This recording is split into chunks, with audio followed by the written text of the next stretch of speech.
ሰላም ጤና ይስጥልኝ ወገኖች እንደምን አላችሁ? ዲያቆን ዮርዳኖስ አበበን ታውቁታላችሁ አይደል? ብዙ ጊዜ የሌለ ነገር ሲቀባጥር ሰማዋለሁ። እኔ ለምን እንደሆነ እንዲህ ሰው የዚህን ያህል አቅለ ቀላል እንዴት ሊሆን እንደሚችል አይገባኝም። እንግዲህ ራሱን ቆልሎ አይቷል ይመስለኛል። ከዛ የተነሳ ነው በቃ ቅጥ ሊያጣ የቻለው እና ብዙ አልፋለሁ እንደዚህ በቃ ምንም የሌለ ነገር ሲቀባጥር እና ይሄኛውን ግን ማለፍ አልቻልኩም። እስኪ እናዳምጠውና እንመለስ። ምንቱን ወደ እግዚአብሔር መቅረቢያ ተዝካረ ሕማሙን ማድረጊያ አቅም እንደቻለ ስግደት። በነገራችን ላይ የስግደት ሰዓት ስንት ነው? በአንድ ቀን ውስጥ በሕማማት ስንት ዙር ነው የሚሰገድ? ማለት ስንት ምን እላችሁ ስንት ምዕራፍ በምን ላስረዳችሁ? ወይም ሰዓቶቹ ስንት ናቸው? ያስተዋላችሁ ካለ በ24 ሰዓት ስንት የስግደት ሰዓት አለ? ይሄን ልትገምቱት አትችሉም። ብዙዎቻችሁ ልባት ስለማትሉት ልትገምቱት አትችሉም። ጎበዝ ካለ ስንት? 7 አይደለም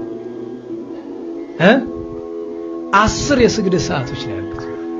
እንድታውቁት የሰሙነ ሕማማት ስራ መዓልት ሌሊት የለም አያቆም። ምክንያቱም ሰሙነ ሕማማት አሁን ለምሳሌ ሰሞን ታወጣላችሁ አይደል? ሰኞ ገሌ ማክሰኞ እንደሱ አይደለም። የሰሙነ ሕማማት በመዓልት ነገሌ በሌሊት ነገሌ ነው የሚባል አይቆረጥም እኮ። በሰሙነ ሕማማት ቤተክርስቲያን አይዘገም። እንደዚያ ነው የሚያደርግ። ግን ህዝቡ ብሎ በሰዓቱ ይሄዳል።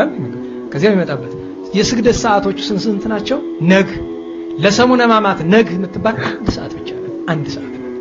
ቀጥሎ ሰለስት፣ ቀጥሎ ቀትር፣ ከዚያ ተሳት፣ ከዚያ ሰርክ። ለሰሙነ ሕማማት ሰርክ 12 አይደለችም እንደወትሮ 11 ናት።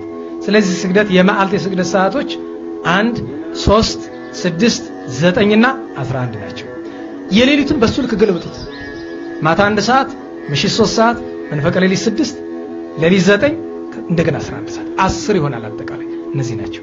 ግን እነዚህን ሁሉ ለመስገድ ችሎታ ላይኖረን ስለሚችል የቻለውን ያክል እንታገል። ያንዳንዱ ሰው የመስገድ ችሎታ 1000 ሊሆን ይችላል በአንድ ቀን። ያንዳንዱ ሰው ችሎታ 50 ሊሆን ይችላል። በጣም ሰውነት ደካማ ከሆነ ጸሪቀ መበለትን አስታውሳት። ያላትን ሰጣ ተመስግና የለ ያለህን ያክል ስጥ። ያለህን ያክል የሰውነት ግብር አይደለች ስግደት። ስለዚህ የስግደት ሰሞን ነው፣ የጸሎት ሰሞን ነው። በተለያየ የቻለ ሰው እችን ሰሞን እችን እንዳልነግራችሁ አንዳንድ ሰዎች ደግሞ ደፈራችሁ እንዳትጎዱ ያለመደ ሰውነት ስለሆነ ነው እንጂ እችን ሳምንት የአባቶቻችን ቂጣ በጨው ይላሉ። ግን ለምን መሰላችሁ? የለመደው የኖረበት ሰው ካለ ጥሩ። ግን አሁን ነገ ተነስተ ቂጣ በጨው ነው መበላ ብትል ትወድቃለህ። ለምን? ወይ ወደቁ ሰዎች አይተናል። መቼም በምን እጅ የዘንዶ ምናምን ይለኩበት እንዳይባልም ሳንሞክር መቼም ልናስተምራችሁ ስለማይገባ ከባድ ቀላል አይደለም። ግን የለመደ ምናኔ የለመደ ሰው ካለ ሊያደርገው ይችላል። ይኸውላችሁ እንግዲህ ግብረ ሕማማት የሚባል የሰሙነ ሕማማት ስርዓት መፈጸሚያ መጽሐፍ ቁልጭ አድርጎ የጻፈውን ነው። እንግዲህ እሱ ፍጥር አድርጎ ዓላማው ምን እንደሆነ አይገባኝ። እንግዲህ ቤተክርስቲያን ምን ተደርጋ ልትታይ ነው? የሌሊቱን በቃ ጨርሳ ማንም ሲያደርግ አታዩማ። አብያተ ክርስቲያናት ይህን ሲያደርጉ አታዩም። ሌሊት የሌሊት ተረኛ ተብሎ ሌሊት ደግሞ ሲያሰግድ የምታውቁት ቤተክርስቲያን አለ? እና በቃ ቤተክርስቲያን ለቃሏ ለራሷ ስርዓት የማትታዘዝ የማትገዛ የራሷን ስርዓት የማትፈጽም ተደርጋ እንድትቆጠር ነው የፈለገው። የሌለ ነገር ለምን አምጥቶ ይቀባጥራል? ግብረ ሕማማቱ የሚለው ይውላችሁ ፎርዛት ማተር ይሄ የጸሎት ስርዓት የጸሎት ጊዜያት በሕማማት ብቻ አይደለም፣ በሌሎች ቀኖችም በሌሎች ቀናትም ለቤተክርስቲያን 7 የጸሎት ሰዓታት ነው ያላት። የሕማማትም 7 ነው። ግብረ ሕማማቱ የሚጀምረው ከሌሊት ነው። የሌሊት አለ። የሌሊት ማለት 9 ሰዓት ማለት ነው። ነገህ አለ 12 ሰዓት ማለት ነው። ሰለስት አለ 3 ሰዓት ማለት ነው። ቀትር አለ 6 ሰዓት ማለት ነው። ተሰዓት አለ 9 ሰዓት ማለት ነው። ሰርክ ማለት 11 ሰዓት። ከዛ ደግሞ ነዋም አለ ማለት የመኝታ እሱ ማለት 3 ሰዓት ማለት ነው። ማታ ምሽት 3 ሰዓት። እነዚህን ስትቆጥሯቸው ስንት ይሆናሉ? 7 የጸሎት ሰዓታት ነው ቤተክርስቲያን አሉ ብላ የምታስተምረው በስርዓቷ ደንግጋ ለልጆቿ የምታስተምረው የምታስፈጽመው ማለት ነው። በተለየ ደግሞ ግብረ ሕማማቱን ገልጣችሁ ማየት ትችላላችሁ። የሌሊት፣ የነግ፣ የሰለስት፣ የቀትር፣ የተሳት፣ የሰርክና የነዋም ብሎ ነው ከፍሎ ንባቡን ስግደቶችን ኪርያላይሶንና ለካይልን በእያንዳንዱ የጸሎት ሰዓት ሁለት ስግደቶች አሉ ለካይልና ኪርያላይሶን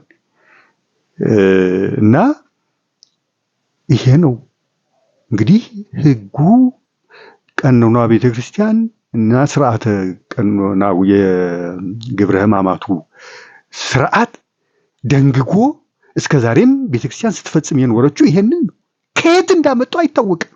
ፍጥር አድርጎ አስር ነው እና ለምን እንዲህ እንደሚያደርግ አላቅም። ፍጥር ያደርግና የራሱን አምጥቶ ድንጉር ጥንቅቅ ብላ በተሰራች ቤተክርስቲያን እያንዳንዱ ነገር በተጻፈ ህግ እንድንመራ ባደረገች ቤተክርስቲያን ላይ ድንጉር ባለፈው ምን ሲል ሰማሁት? ምዕመናን ወንድ ክርስቲያን በፍጹም ጺሙን እንዲቆረጥ አይፈቀድም አለ። ለካህናት የተደነገገውን ህግ ነው እኮ ይገርማቸዋል። ፍትሐ ነገሥት ለካህናት ነው ይህን የደነገገው። ለካህንሰ ይትፈቀድ ቅርጸተ ጽሕሙ አላ ስዕርተ ርእሱ የሚል ህግ አለው ፍትሐ ነገሥት። ለካህንስ ጺሙን መላጨትና መቆረጥ አይፈቀድለትም የራሱን ጸጉር እንጂ ማለት ነው። ለማን ነው የተባለው? ለካህናት እንጂ ለምዕመኑ በሙሉ አልተባለም። ይህን በሙሉ ለምዕመና አደረገውና ዘማዊነት ነው ጺማችሁን የምትቆረጡ ወንዶች። ይህን ብቻ አይደለም፣ ብዙ ሰማዋለሁ ለመናንያን የተደነገገው ለምዕመናን አድርጎ እንዲህ አይነት ችግር አለበት የመቀላቀል እና ለይቶ በጣም የሚያሳዝን እኮ ነው ወገኖቼ። ሰው ራሱን ሳያስተምር ሰው ሌሎችን አስተምራለሁ ይላል። ለራሱ ሳይጠነቅቅ ሰው እንዲጠነቅቅ ለምን እንደሆነ ነው አሁን ሊገባኝ አልቻለው። አሁን በዚህ ቤተክርስቲያን ሊያሰድብ ነው እንግዲህ። ራሱ አላወጣቸው ህግ ማትገዛ ቤተክርስቲያን ልትባል ነው እንግዲህ የሌለ ነገር አምጥቶ በማውራቱ እና እስኪ እባካችሁ አድብ በሉት። ኢጎ ነው ለዚህ ሁሉ የሚያደርሰው የሌለ ነገር ራሱን እስቲ ከሊቃውንት መጻሕፍት እያሉ ሊቃውንት እያሉ ራሱን ከነሱ አስበልጦ ይህን ያህል ነው እንደዚህ ነው ማለት ምን ማለት ነው? እስኪ እንዲህ ትንሽ ልብ ስታብጥ እኮ አያድርስ ነው እና እባክህን ማንነትን ወደ ራስህ ውረድ በሉት። ራስህን አስብ፣ ማን እንደሆንክ ራስህን ወቅ፣ ራስህን አትቆልል። እዴ ከቀኖና ቤተክርስቲያን ራሱን አስበልጦ እንደዚህ ነው እንደፈለገ እንዳፈተተው። ይሄ በፍጹም አይፈቀድም። አይምሮ ግዛ፣ ያበጠች ልብህን አተንፍስ በሉት እባካችሁ። እኔ ብዙ ታግሻዋለሁ ይህንን ልጅ ብዙ ታግሻዋለሁ። በተለይ በጎንደሬ በአማራ ላይ ትግሬን ያወድሳል። ደግሞ ሁለቱን ማነጻጹ አቅርቦ ነው። ጎንደሬን ልሳደብ ካለ ትግሬን ማወደሻ የሆነ ነገር አዘጋጅቶ ነው። ትግሬን ያወድሳል። ጎንደሬ እንደዚህ ብሎ ቀስም ለመስበር የሚያደርገውን ጥረት አንዴ ቪዲዮ አዘጋጅቼ ይገርማችኋል። ይህን የተናገረበትን ቪዲዮ አዘጋጅቼ ቆርጬ አሳዝኖኝ ተውኩት። አሳዝኖኝ በኋላ ስሰማ ለምን እንደሚያደርግ ደረስኩበት። ግን መንጋ አለው፣ የራሱ መንጋ ለቤተክርስቲያንም አይጠቅምም ብዬ ተውኩት እንጂ ይህን የሚያደርግበትን ምክንያትና ዓላማ አውቀዋለሁ፣ ደርሼበታለሁ። የማያርፍ ከሆነ ወደፊት አውጥቼ እነግራችኋለሁ ለምን እንዲህ እንደሚያደርግ።